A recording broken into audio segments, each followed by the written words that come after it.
L'immobilier, c'était quand même mieux avant. Avant, on avait des taux de crédit très bas. Avant, on avait un taux d'usure qui permettait quand même de laisser passer beaucoup de dossiers en termes de financement bancaire. Est-ce que c'est peut-être des choses que tu te dis, le fait que c'était mieux avant? De toute façon, c'est une réalité. On va parler de ça, de cette réalité concernant l'investissement immobilier dans ce dernier semestre 2022. Si le sujet t'intéresse, je t'invite donc à regarder cette vidéo jusqu'à la fin. Bonjour à tous et bienvenue sur cette chaîne destinée à l'investissement immobilier. Je suis Céline Douido, je suis immopreneur et sur cette chaîne, je t'apprends à toi aussi devenir un investisseur immobilier rentable. Un immopreneur, quelqu'un qui gagne de l'argent tous les mois grâce à l'investissement immobilier, qui en fait un business rentable. Si le sujet, la thématique t'intéresse, je t'invite à t'abonner à cette chaîne et surtout activer ta cloche de notification pour ne pas rater mes futures publications. Et la deuxième chose, regarde en barre de description de cette vidéo, tu vas trouver des liens intéressants. Surtout, si tu es nouveau ou nouvelle sur cette chaîne, tu vas trouver ton cadeau de bienvenue. Alors, aujourd'hui, on va parler de l'actualité. Ça va faire un peu une vidéo mindset parce que sur cette chaîne, on parle également de motivation, d'état d'esprit. Parce qu'encore une fois, tout commence par ce qu'on a dans la tête. Alors, il y a un fait ou des faits qu'on ne peut pas ignorer aujourd'hui. On est en juillet 2022. Depuis le début de l'année, les taux d'intérêt ont commencé à prendre voilà, une bonne envol. Aujourd'hui, sur 25 ans, tu vas avoir des banques qui vont te proposer du 2,5% de taux d'emprunt. Ok, on a aussi remarqué que tout ce qui concerne les taux d'usure, aujourd'hui les taux d'usure, le fait que les taux d'intérêt augmentent en fait et que en fait on ne fasse pas augmenter d'autant le taux d'usure, la conséquence c'est qu'il y a beaucoup de personnes qui se retrouvent bloquées, qui se retrouvent à ne pas pouvoir avoir du crédit. Je vais mettre le lien là de cette vidéo concernant le taux d'usure quelque part, peut-être en bas de description de cette vidéo pour que tu ailles voir si peut-être quand je parle du taux d'usure, tu ne comprends pas ce que c'est. Et bien grâce à cette vidéo là, tu pourras bien comprendre c'est quoi le taux d'usure et aussi comprendre qu'aujourd'hui, on ne parle pas que d'endettement. Ce n'est pas à cause de l'endettement seulement qu'on ne te fait pas de crédit, mais ça peut être également beaucoup actuellement à cause du taux d'usure. Donc, c'est aussi un fait si on dit que les taux d'usure, en fait, font que finalement, beaucoup de personnes aujourd'hui n'arrivent pas à trouver leur crédit immobilier, donc n'arrivent pas à faire leurs opérations. Et on va rajouter sur la liste également les taux d'endettement. C'est vrai, on a le taux d'endettement aujourd'hui, depuis 2021, maintenant on est passé à 35% d'endettement au lieu de 33% avant, mais en incluant le taux d'assurance, ok, d'assurance de ton crédit. Et pour autant, comme les taux d'intérêt augmentent, la conséquence c'est que les mensualités de crédit que tu vas payer pour ton bien vont aussi augmenter un peu. Et ça fait que finalement les personnes, pour respecter leur taux d'endettement, les emprunts qu'elles pouvaient faire il y a un an en arrière, le montant, je parle de la capacité d'emprunt, cette capacité-là, elle est en baisse. Alors, comment te dire que l'actualité dit comme ça paraît juste, voilà quoi, pas du tout à notre avantage. L'actualité paraît vraiment pas intéressante du point de vue de l'investissement immobilier rentable. Et donc, je voulais qu'on parle de ça. Est-ce que tu es en mode c'était mieux avant? Parce que en effet, en 2019-2020, oui, tu avais des taux à 1% d'intérêt sur 20 ans. Des fois, il y a des personnes qui ont pu sortir du 1% sur 25 ans. C'est juste du jamais vu. Voilà, et du coup, comme les taux étaient bas, le taux d'usure était OK. On arrivait à faire beaucoup de crédits. Les banques arrivaient facilement, avant, il y a 2-3 ans en arrière, à t'accorder des crédits. Même si tu dépassais ton taux d'endettement, elles avaient ouvert les vannes. Ça, c'est une réalité. Et aujourd'hui, on se rend compte que les vannes se ferment bien. Donc, est-ce que tu te dis aujourd'hui que c'était mieux avant? Est-ce que tu te dis aujourd'hui que peut-être avec la récession ou avec l'inflation qui arrive, avec l'incertitude sur le monde, il vaut peut-être mieux attendre. C'était mieux avant. Là, aujourd'hui, on ne sait pas où on va. Donc, je vais attendre demain, 2024, 2025, pour pouvoir faire mon investissement. Si tu es dans cet état d'esprit, mets-toi bien sur cette vidéo et ouvre grand les oreilles pour m'écouter. Tu ne sais pas ce qui va se passer en 2023, ok?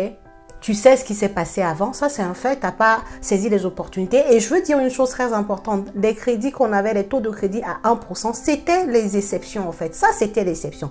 Les taux de crédit qu'on connaît aujourd'hui, ça ce sont les taux normaux qui ont existé depuis la nuit des temps. Et encore, on n'est même pas encore arrivé au gros taux.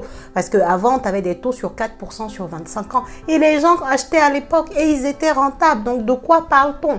Ne mélangeons pas tout, ne confondons pas les sujets, ne cherchons pas des excuses pour ne pas agir. C'est pour ça que je te disais que ça allait être une vidéo état d'esprit en fait. Parce que tout ça, c'est ton état d'esprit. Tu as peut-être peur, tu as d'autres craintes peut-être dans l'immobilier et aujourd'hui, tout concourt à te donner des arguments, des excuses pour ne pas investir. Donc, je te dis aujourd'hui dans cette vidéo, stop. Le passé, c'est passé. Tu sais aujourd'hui ce que tu as. Tu connais le marché aujourd'hui. Donc, ta question, ça doit être comment dois-je faire pour investir dans l'immobilier? Comment dois-je faire pour que mon dossier passe? Comment dois-je faire ma stratégie pour que même, malgré le fait que les taux augmentent, malgré le fait du taux d'usure, que je puisse faire mon foutu investissement immobilier et mettre ce premier pas dans l'investissement immobilier rentable? Ça doit être ce que tu dois marquer partout. Et nous, en train de faire des analyses sur ce qui est passé. Et pourquoi j'emmène ce sujet? Parce qu'il faut qu'on comprenne aussi pourquoi je fais cette vidéo. C'est parce que j'ai eu des commentaires, j'ai eu des messages privés sur mes réseaux où les gens me disaient « Ouais, Céline, c'est un peu chaud ». J'ai eu même des questions me demandant « Est-ce que ça serait pas mieux d'attendre, vu aujourd'hui l'actualité du monde de façon générale et puis l'actualité immobilière, est-ce que ça serait pas mieux d'attendre un peu avant d'investir dans l'immobilier ?» C'est pour ça que je vous parle d'excuses. Pourquoi attendre? Il n'y a rien de pire que l'attentisme. Il n'y a rien de pire que ce virus qui fait que tu es là. À chaque fois, tu as une raison de ne pas faire les choses. À chaque fois, tu as un bon argument pour attendre. Depuis que tu attends, qu'est-ce que ça a changé dans ta vie? Qu'est-ce que ça a changé?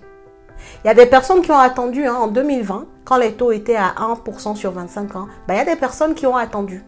Et résultat, ces mêmes personnes aujourd'hui, elles vont venir te dire que ouais, mais c'était mieux avant. Mais pourquoi tu n'as pas profité? Maintenant, tu es sur des regrets, mais on arrête en fait. C'est fini, ton passé, il est passé. Tu n'as pas saisi les opportunités, c'est ok. Maintenant, tu es en 2022, tu as des opportunités de 2022. Concentre ton énergie à aller chercher ce bien immobilier rentable malgré la situation que tu connais. Concentre-toi sur ton profil. Peut-être change de type de projet, bon sang. Le plus important, c'est de mettre le pied dans l'immobilier et de faire ta première opération pour qu'elle soit rentable. Donc, ce n'est pas en mode, oui, depuis 2 ans, je voulais acheter un immeuble de rapport. Donc, si je ne peux pas l'acheter en 2022, il faut que j'attende que l'opportunité de pouvoir investir dans l'immeuble de rapport se présente pour que je fasse mon investissement. C'est pas comme ça. Tu dois saisir l'opportunité devant toi. Si aujourd'hui, parce que, voilà, la situation actuelle fait que tu ne peux pas, après bonne analyse de ton profil, tu te rends compte que tu ne peux plus pour l'instant investir dans un immeuble de rapport, investis dans un appartement, investis dans un studio, investis, je sais pas, investis dans un garage ou dans un box, investis dans quelque chose dans l'immobilier pour mettre le pied, pour commencer, pour profiter de ce que tu as aujourd'hui en fait.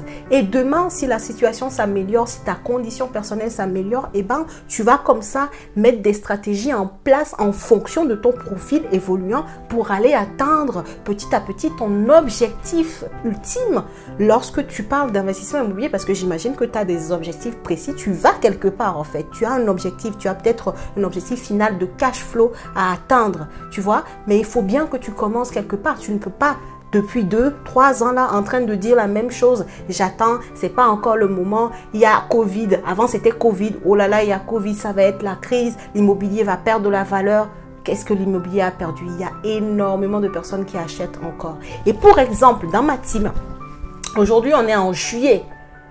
Et d'ailleurs, je fais cette vidéo ce mercredi, on est le 27 juillet. Aujourd'hui, le 27 juillet, peut-être qu'elle va regarder cette vidéo. Lucille, qui est dans ma team, elle vient de signer son immeuble de rapport de 3 appartements. On est en juillet 2022, elle a eu du financement à 110%. Attention, je ne prends pas son exemple pour te dire que toi aussi, tu vas avoir du 110%. Je te prends son exemple pour te dire que dans cette même situation où on est, où toi, tu es en train de dire que c'était mieux avant, il y a des personnes qui passent à l'action et qui ont des résultats. C'est tout, en fait. Passe à l'action. Analyse ton profil à nouveau, regarde ce que tu peux faire en fonction de ce profil que tu as, regarde le type de bien immobilier que tu peux acheter à nouveau, enfin acheter tout court en fonction de ton profil et en fonction des opportunités que la banque peut s'offrir et go en fait. Go comme Lucille et comme Stéphanie, enfin bref, ils sont nombreux dans ma team à passer à l'action. Je ne dis pas que c'est facile, non, il n'y a rien de facile dans la vie. Mais ce sont des personnes qui se sont dit, ils se sont engagés envers eux-mêmes. Ils se sont dit que 2022, c'est vrai, les banques resserrent les taux, le taux d'usure n'est pas au top pour nous, investisseurs immobiliers qui voulons vraiment enchaîner de fou. Mais elles se sont dit, je veux acheter mon bien immobilier cette année, j'y vais, quel que soit le cas, et j'adapte ma stratégie pour avoir un résultat. Et ils ont des résultats. Voilà mon message pour toi aujourd'hui. Donc, je récapitule très simplement pour te dire, si tu es aujourd'hui dans un état d'esprit où tu es en mode, oui, c'était mieux avant, aujourd'hui, je ne sais pas où on va, donc j'attends demain, eh ben, je peux te dire que tu vas attendre encore longtemps. Donc, change-moi cet état d'esprit, reviens avec nous, sois dans l'action, réfléchis encore une fois sur ton profil, réfléchis sur une stratégie à adopter pour aller choper cet investissement, pour aller choper ce financement bancaire et passe à l'action avec ce que tu as aujourd'hui. Et quand demain sera mieux, eh ben, tu continueras tout simplement tes investissements. Voilà mon message pour toi. Si la vidéo t'a plu, je t'invite à la liker, à la partager comme d'habitude. Je suis sûre et certaine qu'il y a une personne qui a besoin de cette vidéo, je t'assure. Mais moi, à une époque, j'aurais eu besoin de ça. Peut-être que j'aurais commencé beaucoup plus tôt. Donc, partage cette vidéo autour de toi, like-la. Et puis, commente si tu es dans ce mood-là, dis-nous, on est là pour partager, pour évoluer ensemble. Si tu as traversé cet état d'esprit, si tu y étais à un moment donné, dis-nous également, on est là pour avancer ensemble, ok? Pour sortir le meilleur de nous et être riche tout simplement. Moi, j'y crois. La liberté financière passe par une certaine opulence vraiment liée à l'argent. C'est important. Donc, on est là pour gagner de l'argent. Et bah, dis-moi en commentaire ce que tu penses de tout ça et je te dis à la prochaine vidéo.